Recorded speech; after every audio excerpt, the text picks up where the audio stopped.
Estamos com mais um Comentando episódio de The Flash. E hoje, como vocês sabem, saiu aí o episódio Paradox, o segundo episódio da terceira temporada. Então, vamos ao vídeo. Canal do Gordo. Ok, pra começar, se você ainda não assistiu o episódio, eu aconselho que você assista, porque aqui vai conter muitos, mas muitos spoilers. Então, vamos começar. Primeiro a gente tem aí o Barry, logo após ele ter meio que tentado consertar o tempo e realizou uma cagada ainda maior. Porque como a gente viu, a Iris não está conversando com o Joey. E nesse episódio a gente meio que descobre qual o real motivo dela não estar conversando com o Joey. Mas assim, aparentemente as mudanças não foram apenas em questão da Iris, do Joey, também impacta no Cisco e até na Doutora Snow. Então, nesse ponto, a gente tem aí um momento em que ele vai para Star City, onde que ele começa a conversar com a Felicity, falando sobre o que ele aconteceu e que o tempo, meio que ele tentando consertar o tempo, ele bugou ainda mais. A Felicity, basicamente, ela começa a falar assim, mas o que você alterou? O que aconteceu? Quais foram essas mudanças? Vamos tentar resolver. E nisso eles começam a conversar e ele começa a contar tudo o que aconteceu. Começando por ele prender um bandido que tinha acabado de roubar uma joalheria. Aí ele volta pro laboratório Star achando que estava tudo normal e começa a zoar, até perguntando o Cisco qual seria o nome desse bandido. E a gente percebe que o Cisco não está lá grandes amigos do Barry assim. Pelo que eu entendi, o Cisco também meio que foi afetado por essa nova linha do tempo, aonde que o irmão dele faleceu porque ele parece que tinha sido atropelado por um cara que estava dirigindo bêbado. E durante vários momentos dessa linha do tempo, a qual o Barry não faz parte realmente, ele pede o Barry para voltar no tempo e salvar o irmão dele. E como o Barry fica relutante em falar, eu não posso voltar no tempo e consertar isso por causa dos impactos que o tempo pode ter, aí vem aquele detalhe. Na hora do Barry salvar a mãe dele, ele não pensa nesses momentos que podem ser afetados. Mas no caso do Cisco, ele relutante em não fazer isso e por isso o Cisco fica meio chateado com ele. E nesse ponto do Cisco ficar chateado, a gente percebe que ele está participando de um clube meio que de luto. Muita gente estava comentando comigo que parecia que o Cisco estava meio que num AA, alguma coisa assim, mas não, na verdade ali ele estava junto com outras pessoas que provavelmente tenham perdido algum membro da família e isso fez com que eles meio que fizessem um grupo de luto. E não contente com essa situação, né, que a gente viu, a Iris não conversa com o Joey, o Cisco meio que tá chateado com o Barry não tá entendendo nada que tá acontecendo e por que ninguém tá conversando com ninguém e por que aquela situação está meio ruim. Aí ele descobre que o nosso Tom Feltz, que é o Julius Albert, é um cara que ele não gosta muito do Barry. E o Barry automaticamente também não gosta muito dele. Aí até a Felicity brinca sobre isso, falando que não tem como ninguém não gostar do Barry, que o Barry é como se fosse pudim e todo mundo gosta de pudim. Então, nesse ponto assim, ele meio que conversando com a Iris e vendo toda aquela situação e o retorno do rival.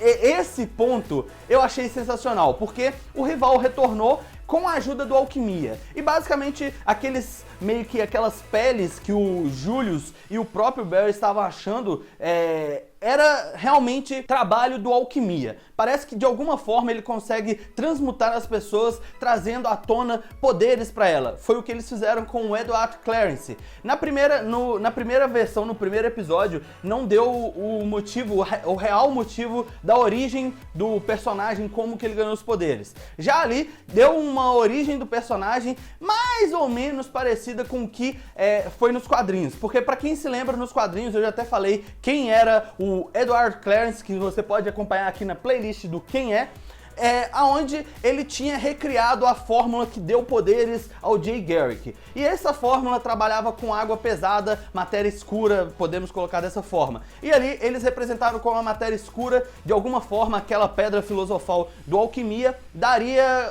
novos poderes para as pessoas. Ou seja, não era mais meta-humanos apenas do acelerador de partículas. Também temos meta-humanos criados através da alquimia, podemos colocar dessa forma. Então eu achei bem interessante esses contrapontos da história, e o momento em que o rival volta e tal, o Barry encontra com ele, meio que acaba não dando muito certo ali aquele confronto. A Iris descobre que parece que o rival já conhecia o Barry, e muita gente ficou aqui naquela situação assim, opa, pera aí, o que tá acontecendo? Aí o Barry se sente muito culpado pelo fato dele realmente ter cagado no tempo ainda mais, e ele resolve fazer o quê?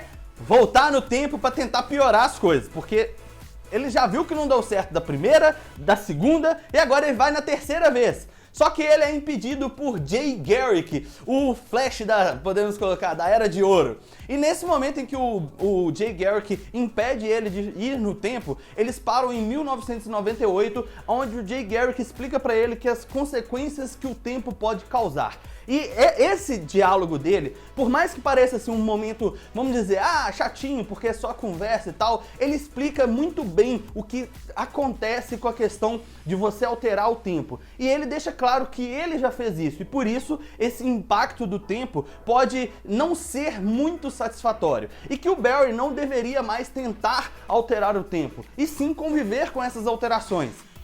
Basicamente, é um dos motivos que a gente vê aí a permanência das mudanças que até os próprios produtores da série deixou claro que ia ter. Algumas mudanças do Flashpoint seriam permanentes. E nessa questão de ser permanentes, o Barry acaba meio que aceitando as consequências, reúne a equipe toda e revela pra eles o que realmente aconteceu, que deixa o Cisco ainda muito mais meio que nervoso com ele. Só que aí no momento em que ele vai lá tentar conversar com o Cisco, nós vemos que o Cisco estava desenvolvendo o traje do Vibro. Ou seja, muito em breve a gente vai ver o Vibro em ação realmente, apesar que nesse episódio ele ajudou o Barry a derrotar o rival, que foi um momento bacana, porque a gente viu as lutas ali e tal, melhorou bastante os efeitos especiais nesse sentido, e acaba que o Cisco ajudou o Barry.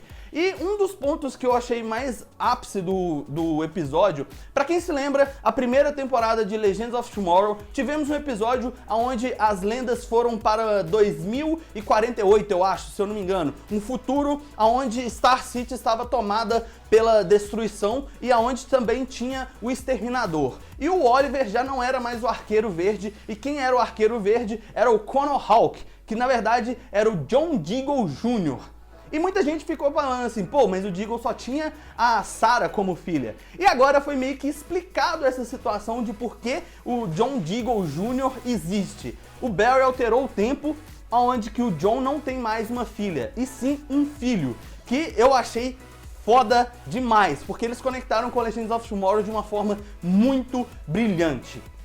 No ponto que a gente vê o Alquimia trabalhando junto com o próprio rival, e depois, no final, quando o rival estava meio que preso, de repente aparece esta mão, que possivelmente é do Savitar. Aí vem aquela questão, provavelmente eles mudaram um pouco o contexto do Savitar, porque parece que ele tá usando meio que uma armadura. E como a gente já viu, o Savitar não tem uma armadura, ele tem apenas, ele fica sem camisa, uma calça e uma máscara, e tem o poder de velocidade. Ali parece que eles vão colocar ele um pouco mais, podemos dizer, tecnológico em si, que eu acho que talvez seja bem plausível para o contexto da série. Apesar que muita coisa já mudou, eu já falei sobre isso. A própria questão do traje do rival, que não me agradou muito, mas mesmo assim eu gostei bastante. Aí pro finalzinho ali a gente vê que o Barry realmente fica com a Iris de novo, e isso torna um pouquinho mais normal aquela questão que a gente já tinha imaginado. Muita gente estava acreditando que eles não iam ficar junto, e agora meio que tá concretizando o relacionamento dos dois. E por último, mas não menos importante, nós temos ali um momento em que o Barry brinca com a Dra. Snow, falando que ela é a única que aparentemente não foi alterada, a não ser que na lua cheia ela vire uma oftalmologista,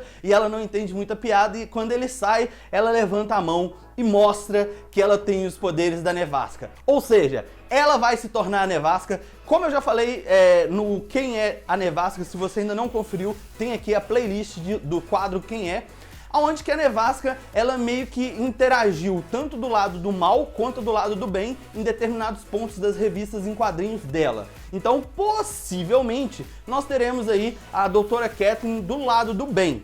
Eu não sei, pode ser que durante a temporada eles modifiquem isso, alguma coisa desse tipo, mas eu acredito muito que ela não vai ser a mesma nevasca que a gente viu na temporada 2. Que apesar de tudo, ela era má, mas ela tava trabalhando pra deter o Zoom junto com o Barry. Então acabou que no final das contas ela também foi boa. Então eles intercalando essa questão do personagem, eu acho que vai ser sensacional. E aí, o que você achou desse segundo episódio? Deixa aí nos comentários o que você achou e qual foi o ponto mais foda pra você. E se gostou do vídeo, deixa aquele like, compartilha e favorite. Se ainda não é inscrito no canal, se inscreva, porque o que não mata, engorda. É isso aí, valeu e tchau! Galera, chegamos ao final do vídeo. Sim, galera, chegamos no momento do salve. Então vamos lá. Um salve para o Natan Gamer, um salve para o Igor Almeida, um salve para o Lucas Almeida e um salve para o Kaique Paz. Então é isso aí, galera. Muito obrigado a todos que assistiram o vídeo até aqui. Se você também quiser receber seu salve, já falei isso em outros vídeos.